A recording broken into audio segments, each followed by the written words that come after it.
Hey y'all, welcome back to XL Wargaming, where today, and as always, we're talking about Harlequins in a 40k battle report against Black Templars in the Gladius task force.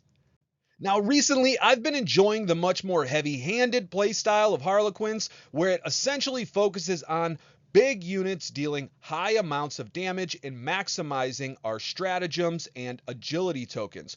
But the MSU playstyle is really starting to gain traction among the community. So I wanted to try a few things today. Now we have 20 total units in this list. There's 3 troop masters, a solitaire, 6 units of 5 troops, 3 Star Weavers, and 3 Falcons for those troops and troop masters to embark into. We're also bringing 4 units of 5 Corsair Void Reavers. They have excellent OC, maneuverability, they're great for move blocking and contesting objectives. A unit of 5 Rangers, just as kind of a utility piece. Maybe it's to hold the home field objective, maybe it's to move block earlier on in the game.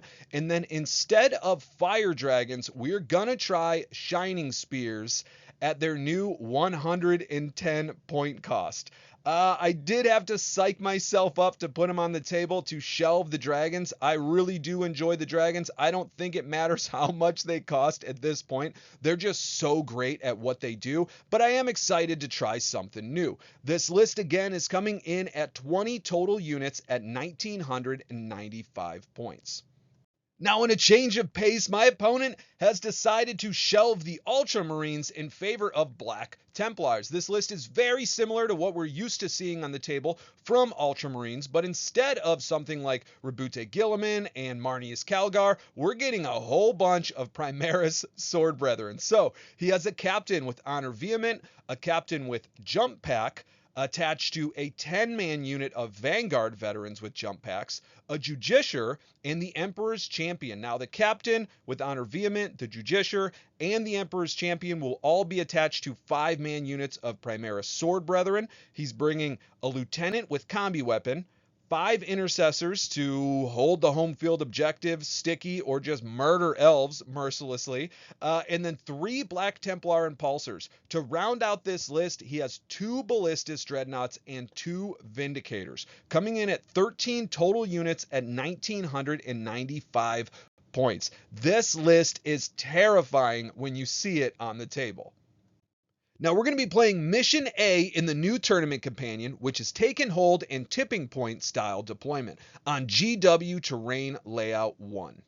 Now, getting into deployment, we substantially outdrop our opponent, but they did get to go first and placed the lieutenant with combi weapon over here. We ended up holding off with our Rangers to see what we wanted to do with them later on based on his deployment. At the end of it all, I decided to put the Rangers right up here, take the gamble. If we get the first turn, we can essentially just advance and move block all of this behind terrain and hopefully set ourselves up for a couple turns of contesting afterwards. So we have a unit of Corsairs right here. They do get that 7-inch scout where we can get up behind cover, safe from whatever our opponent may want to do. And then the following turn, whatever they stage on that objective, we could just hop them on and contest. There's another unit of Corsairs behind this wall as well. If you use that 7-inch move plus the 2 inches from the Agile token and get, I believe, a 3-inch advance,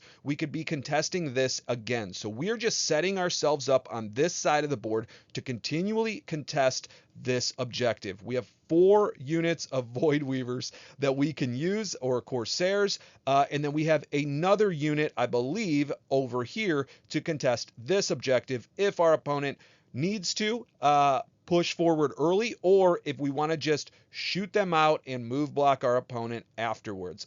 We really just want to set up our turns to stage continual move blocks and contesting opportunities. We don't have a ton of heavy hitters in this list, so I want to make sure that we're maximizing all of our activations or each turn so that our opponent doesn't outscore us towards the end. Up top here, you're going to see the same kind of standard symmetry. We have a unit of Corsairs up here. We also have a unit of Shining Spears over here that can move through walls. We have a unit of Bare Bones troops and a Star Weaver behind this ruin. And then we have a Falcon who should be pretty safe from cover. This line of sight can tend to get down into this. I believe we just cut the angle. But if we can block this angle, we'll be safe over here. We have a Falcon right here to be able to pivot towards this direction or the center if we need to, or even put some firepower onto this objective. And then this one's pretty much going to do the same thing. Most likely, I'm going to try to push it out over here and use this as a piece to contest or battle whatever he may want to put on this objective as well. We have our other unit of Shining Spears over here. Being able to move about 16 inches and charge is pretty solid. So we're really just setting ourselves up to continually bash our opponent on their side of the board. Otherwise, our opponent is pretty much living in a parking lot. There is an Impulsor up top here with a unit of Sword Brethren, and I believe the Emperor's Champion, who has 1,000,000 attacks. They have a Ballistus Dreadnought over here. All of the Vanguard vets are up on this rune right here, and then he has the Intercessors in the back just sticking that home field objective. There is a Vindicator parked behind the rune, so he can just pop out and either shoot into this objective or over here, and then another Vindicator and Ballistus Dreadnought on this side of the board with 2 Impulsors between. This Impulsor has the Captain with Honor Vehement, and this one has the Judiciar with Fights First. So is going pretty heavy-handed towards this triangle. I'm hoping that we can do whatever we can to break it. Now we roll the dice, and I don't know if it was fortunate or unfortunate. We get to go first. So at least we get this move block here with the Rangers. We are just going to position them all the way out here so that our opponents can't get within that 1-inch range of them and still get onto this objective. They could, however, get there with the combi weapon Lieutenant, so they will have something on there for the following turn. We push up everything else over here up top and start our secondaries. We get Cleanse and Engage on all fronts. And Engage on all fronts is kind of awful because you can't really get rid of it anymore because you could still score 1 point. So we are going to cleanse this objective with this unit of troops that we are 1-inching this wall with, and the Solitaire that we moved up towards the midboard. Otherwise, everything else is pretty much just going to stay where it is. We pushed up our unit of Corsairs back here, where you have another unit back here, and then we advance and use the extra movement unit of Corsairs all the way out here. We ended up getting a huge advance. So essentially what I want to do is keep their Impulsor from being able to move up and advance, you know, to essentially charge everything that we have over here. It does have open top, but I also want to block the Ballistus Dreadnought, and it was nice being able to get the blaster into something and see maybe what it can do. But this ended up scoring us a little bit more on Engage on all fronts. Instead of us just getting that 1 point, we're going to end up getting, you know, 3 table quarters. So not too bad there. This may have been a wasted move though. Down low, we push up the Falcon to try to get some shots into, I believe it's this Vindicator. Everything bounces. I don't believe I hit anything to do any damage there. And then we have our Corsairs up here and then a Star Weaver here as well. These should all be safe from any return firepower from anything that wants to bring up this angle. Now, in our opponent's turn 1, they end up drawing Bring It Down and Overwhelming Force. So they are highly incentivized to come out and start doing some damage, which is pretty much exactly what they do. Now, starting from the bottom, this move block down here ended up doing its job. We blocked the Vindicator over here from being able to get any lines of sight onto us on this side of the board. This Ballistus Dreadnought ended up moving up to try to get some shots into this Falcon. I believe everything bounced, or maybe he just took a couple wounds.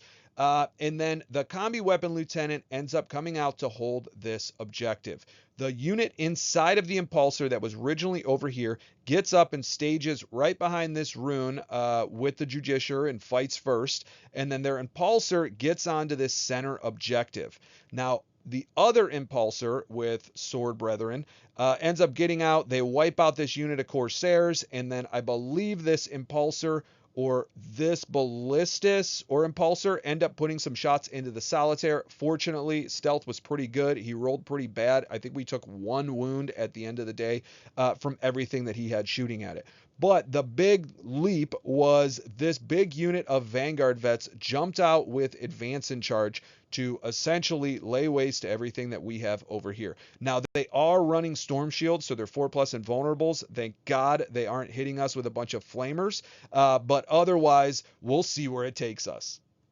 Now, our opponent makes a huge charge and ends up tagging both of the Starweavers, but because he rolled, I believe it was a 10 or 11, he had to make sure everyone was getting into base-to-base contact, and if he wanted to stay out of range of the Solitaire, a few units had to get into a different Starweaver than he would have liked. So he did make sure that he couldn't get heroically intervened into, but the attacks ended up getting split up a little bit, unfortunately. Now, in the charge phase, he was very handily able to bring down one of the Starweavers, and then he dedicated 3 Vanguard vets, and I believe the captain, into another one, and unfortunately was not able to bring it down. We were both pretty shocked. It survived on just 2 wounds remaining. In our turn 2, we end up getting Extend Battle Lines and Assassination. Now, this turn is kind of a nightmare to explain, so I'm going to do my best starting on the bottom section of the board. We want to make sure that we're continuing to kind of move block really good firing angles from our opponent and also stealing some points from them. So you're going to see this unit of Void Reavers move up. We're going to advance and just try to block all of this. Unfortunately, our opponent overwatches and he kills all of them except for 1.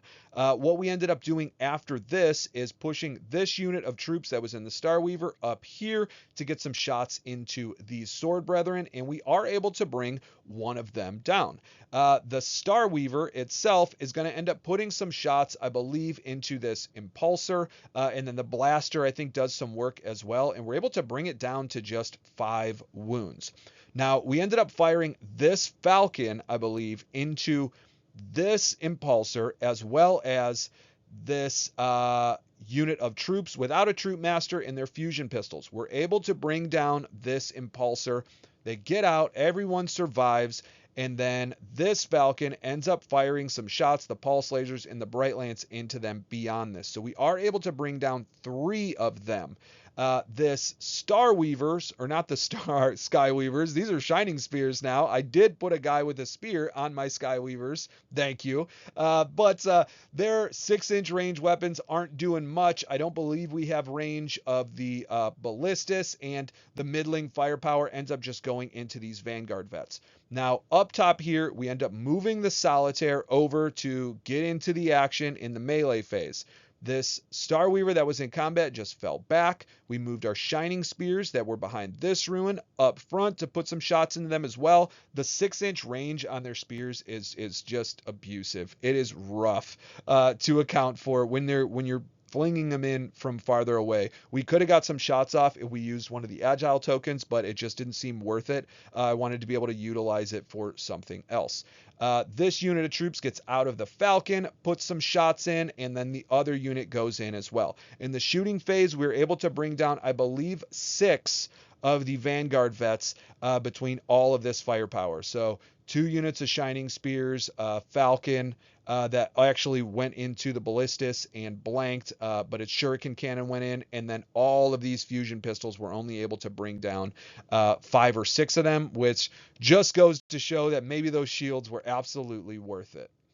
So in our charge phase, this got a little hairy as well. We ended up charging everything that we could into this unit of Vanguard vets with the captain. He ends up using Armor of Contempt up here, and then down here we charge into the Lone Op Combi Weapon Lieutenant as well. He opts not to heroically intervene and instead saves for either fight on death or an interrupt up here. We then move our shining spears into the ballistic dreadnought. Now over here we had an option of moving our unit of troops into these sword brethren, but then again we were fighting around interrupts, and by the time we got to this point, this was the last unit I decided on. I did not want to essentially lose multiple units over here for absolutely nothing. So we end up fighting with our unit and the Falcon up top here, and then our opponent decides to interrupt afterwards and try to kill one of our units instead of opting for fight on death. Unfortunately for our opponent, we applied -1 to hit on everyone, just assuming he was going to interrupt, and he didn't do the damage he was hoping. We made quite a few saves. I believe we made maybe 4 out of 5 of the saves that he did end up putting on us afterwards. And then this unit was entirely wiped once the remaining squad and the Shining Spears got to go into them. I really think if he went for the Shining Spears instead of the troops, which I don't know why, he would have had a much better outcome. Up top here, we end up doing 6 damage to the Ballistic Dreadnought. I am not very impressed with the Shining Spears at this point in time. I know that they're Skyweavers, but I did put guys with spears on there, so don't at me. And then down here, we ended up killing the Impulsor with the Solitaire and this unit of troops. So we didn't waste them for nothing. We can still reactive move afterwards or use a big consolidate to get back into this Starweaver with either the Solitaire or this unit of troops. And then this unit of troops down here was able to barely bring down the Combi Weapon Lieutenant. It was down to 1 wound remaining. So at the end of this turn, I felt like we did a lot more than we actually did. We only ended up bringing down 2 Impulsors and the unit of Vanguard Vets and the Combi Weapon Lieutenant. Now, our opponent only has like 13 units, so this is definitely something, but all of their heavy hitters are still left on the board. We end up re-embarking our Troop Master unit into this Starweaver just to protect them, and then our other unit of troops is just going to be on this objective afterwards. We are not re-embarking this unit of troops into this Starweaver. We want to kind of use this as a move block for these Sword Brethren as well, but we can reactive move them back in next turn if we really need to. We don't have a bunch of damage strats. I'm not really using exit the stage. Fight on death isn't super beneficial for anything that we're doing, so we're pretty much just using the reactive move, grenades, and the resurrect for our characters. In our opponent's turn 2, he draws a very unfortunate behind enemy lines in sabotage for his secondaries, but we also handed him a 5 on primary. So the game is tied up right now, but it's looking like he's probably going to get a challenger card this next turn. Pretty much everything else just pushes up to start clearing all of the trash that we have laid in front of him.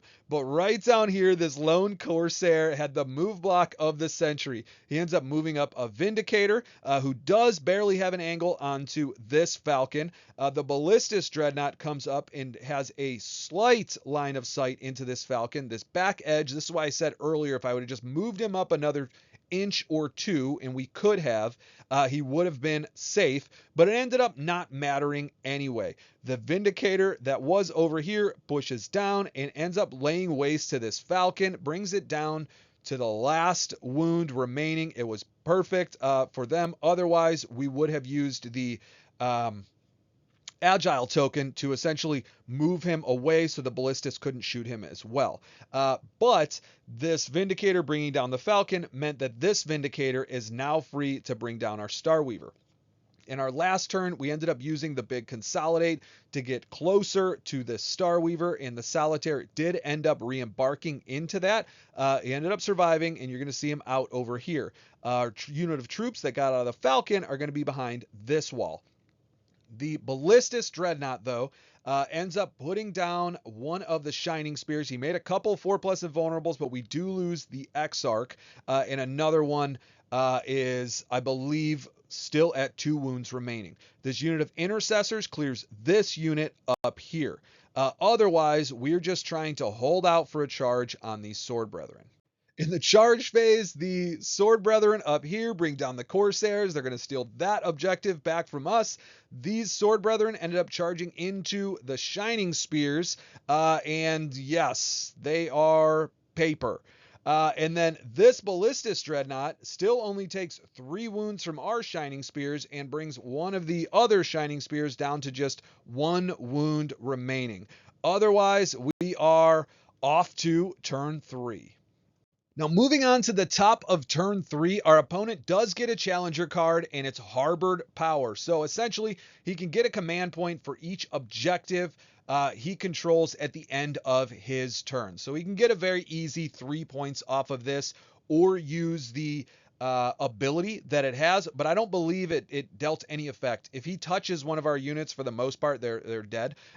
So I don't believe he was going for that. What we ended up doing up top here is a couple vehicle shenanigans. So a unit that reactive moved back into the Falcon last turn ended up getting out to put some shots into this unit over here. One of our Falcons ended up moving up top over here, and then our unit of troops that got out behind the wall last turn got a big advance. We used the extra move and re-embarked into another Falcon. So both of these Falcons up top here have troops and troop masters inside of them right now.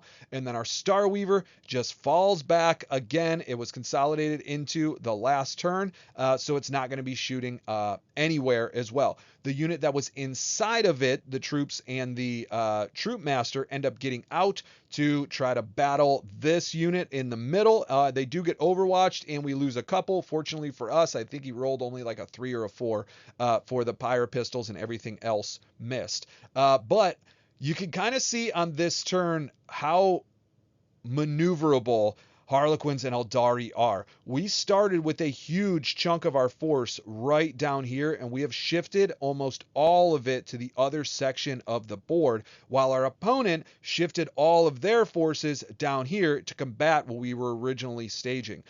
This is how I like to play the MSU style. When it works, it works, but terrain layouts 1 and 2 are actually really, really great for this. So this unit comes out, we fire a bunch of fusion pistols in. I believe this Falcon shoots in as well. And then this Falcon ends up firing into the Ballistus Dreadnought and is finally able to bring it down. At last, the Shining Spears are free. And then our Solitaire that was over here ends up blitzing to try to steal our opponent's home field objective or force one of these big units back to deal with him.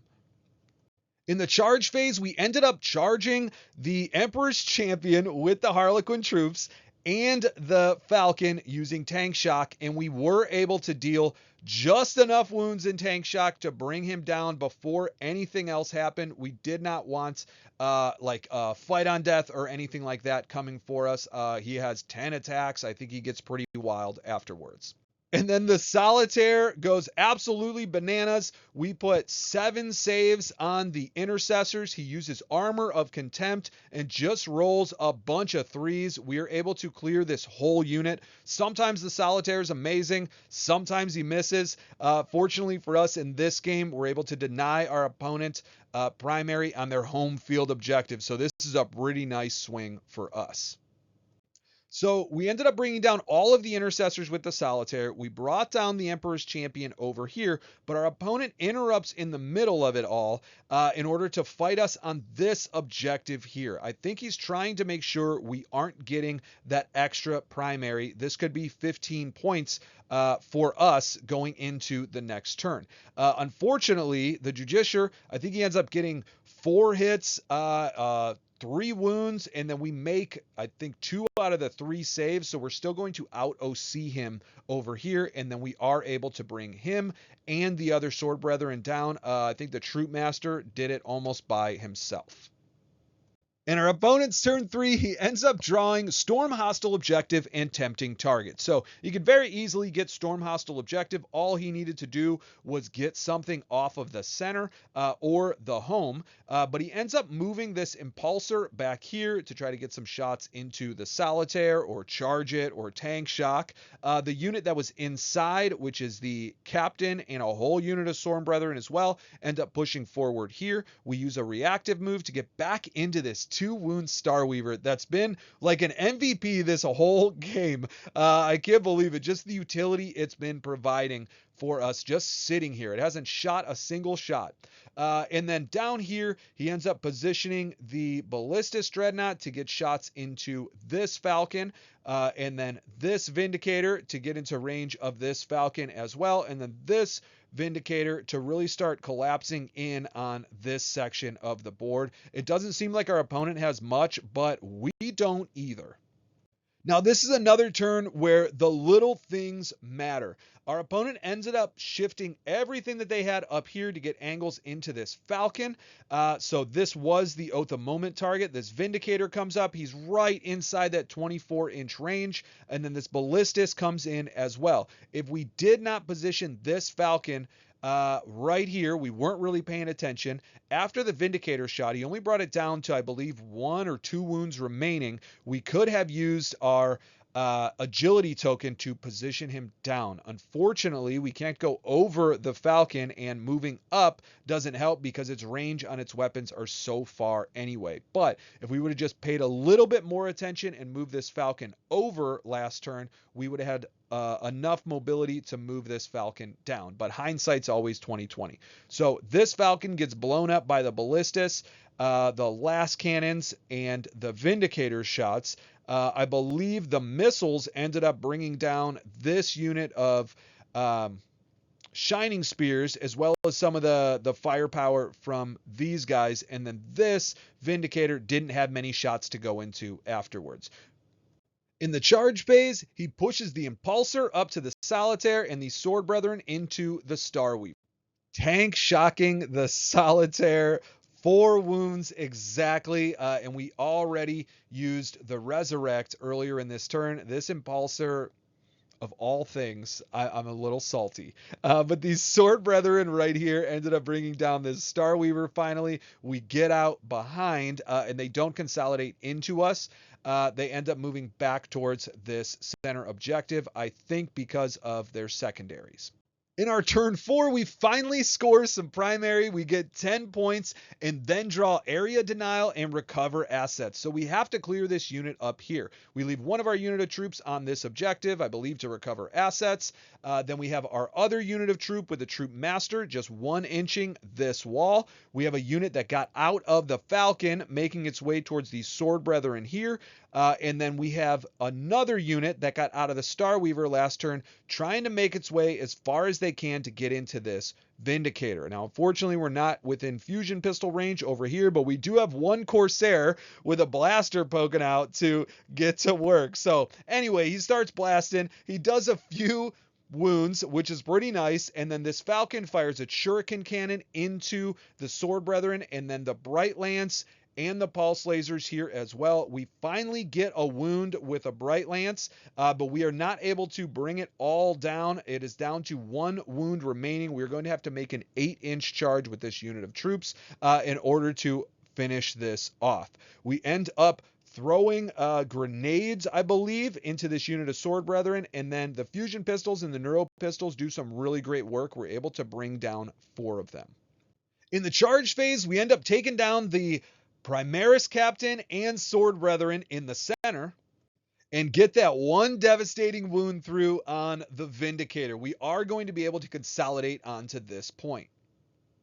In our opponent's turn 4, he draws Marked for Death and No Prisoners as his secondaries while scoring 5 on primary for his home field objective. He pretty much shifts up everything that he can to just try to take over what he can at this point in the game. This Impulsor moves up. It puts some shots with its Fragstorm launchers and a multi-melta into these troops. The Vindicator ends up firing in as well and doesn't get a high volume of shots. Fortunately, we are able to survive all of this here, and then we end up resurrecting the Troop Master.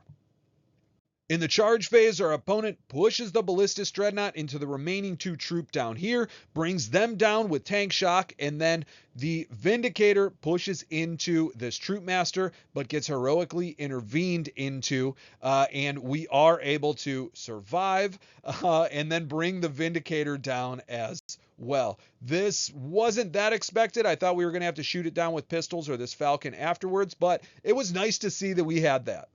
And in our final turn, we end up getting behind enemy lines and establish locusts. We're just going to stretch out this unit of Harlequin troops here to touch both of these objectives. We still have a unit of Corsairs back here. This Corsair finally gets another blaster hit to wound, but he rolls a 6 for the save on the ballistas.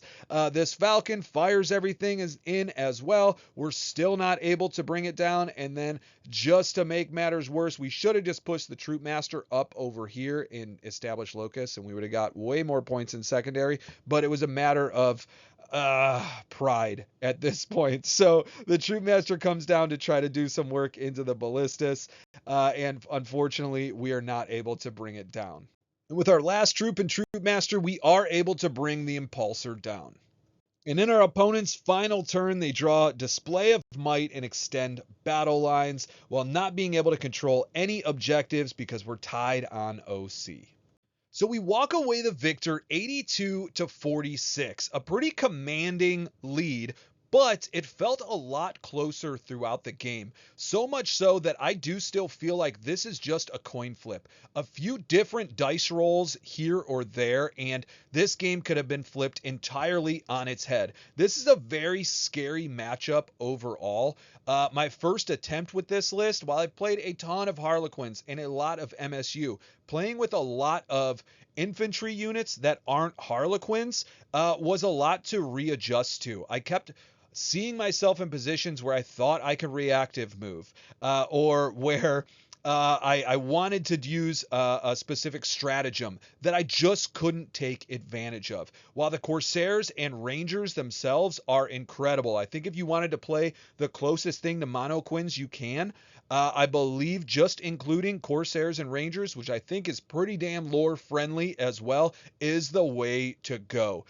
They single-handedly won this game despite some real messy plays and things I would like to take back. Being able to move block my opponent and deny their primary for those first 2 turns was huge. Against what my opponent was doing, what they had the capability of doing. If they were able to stage in the mid board and then advance in charge all of our impactful units, our Falcons, for example, with their Sword Brethren, we would have been in for a lot of trouble.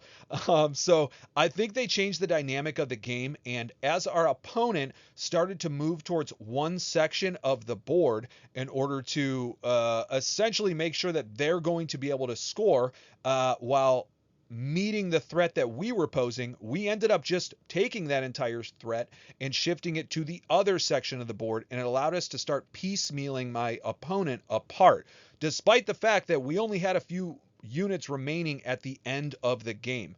The troops seem really great into Sword Brethren specifically and Marines, but the vehicles felt a little overwhelming. There were 3 Impulsors, 2 Ballistas, 2 Vindicators. Those aren't very easy for us to take care of, but all of their firepower is pretty good against troops. Frag storm launchers, just simple bolters, are really good into us, and they had an abundance of it.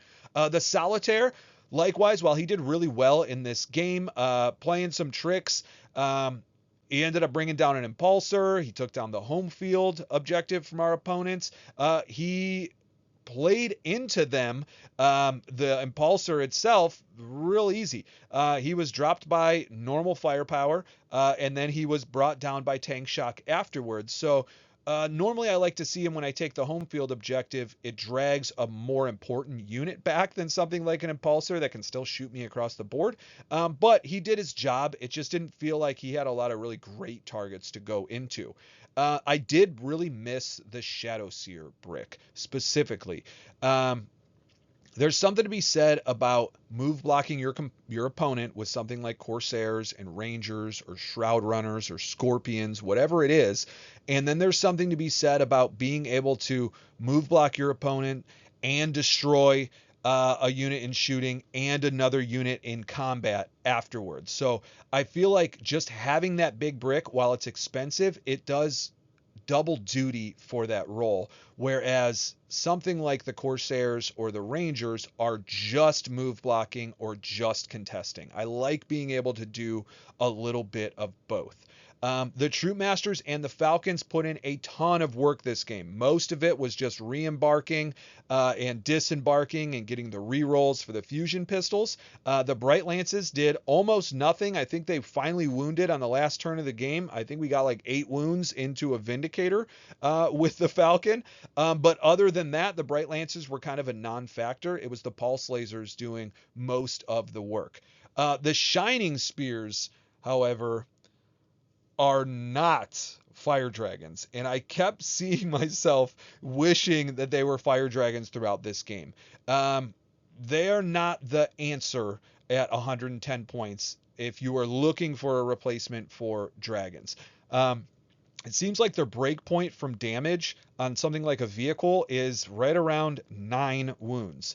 And 9 wounds doesn't bring down anything that we want to bring down. It doesn't bring down rhinos, doesn't bring down impulsors, doesn't bring down dreadnoughts, anything like that. Most vehicles are going to have more than 9 wounds, and they just seem like kind of a waste. Maybe you can push another wound through with their spears and shooting or a shuriken cannon, but that just seems inconsistent. And because they don't have that aspect token, it just feels real bad. I don't know if I'd be playing them again. I guess there's a case to be made where maybe if you ran 3 units of them and they all pushed forward at a certain point in time in the game and tagged a bunch of units and kind of contributed to the move block and tie up as well, there's something there. But for the points right now, I'd rather just put Fire Dragons in the list again, make room for a Wave Serpent, and then have that Serpent Bright Lance as a little bit of extra utility, and then the transport is something to move something like the Shadow Seer brick or any of our other troop units back into with their reactive moves. The Challenger cards didn't really make a big impact in this game. Fortunately for us, we had a big enough lead and we had enough units to continually contest our opponent's objectives that it didn't matter. But I can definitely see it coming into play if we were playing a more KG game or if our opponent was also playing a more MSU style list. They didn't feel great at all. Overall, I would say this matchup is definitely a coin flip. It is pretty scary. Playing these MSU style lists, I would say get as many reps as you possibly can into them. This game took a very long time. There was a lot of thinking involved. We definitely hit that 3-hour mark, and I feel like I did a lot of that time. If we were playing in a tournament setting and I had to move a little bit faster, I don't know if I would have been able to swing this game. We didn't have a time clock on, but it just felt like there were way too many decisions to be made. I'm glad that we came out the victor, but it didn't feel like a great one, if that makes any sense. But I hope you enjoyed. This game definitely wasn't what I was expecting to put up on the channel here, but it's been a little while since I put up a video. Thanks for kind of bearing with me throughout all of this. This game just felt so much different than most of them, but I appreciate you all. Please like, share, subscribe, join the Discord, and I'll see you all in the next video.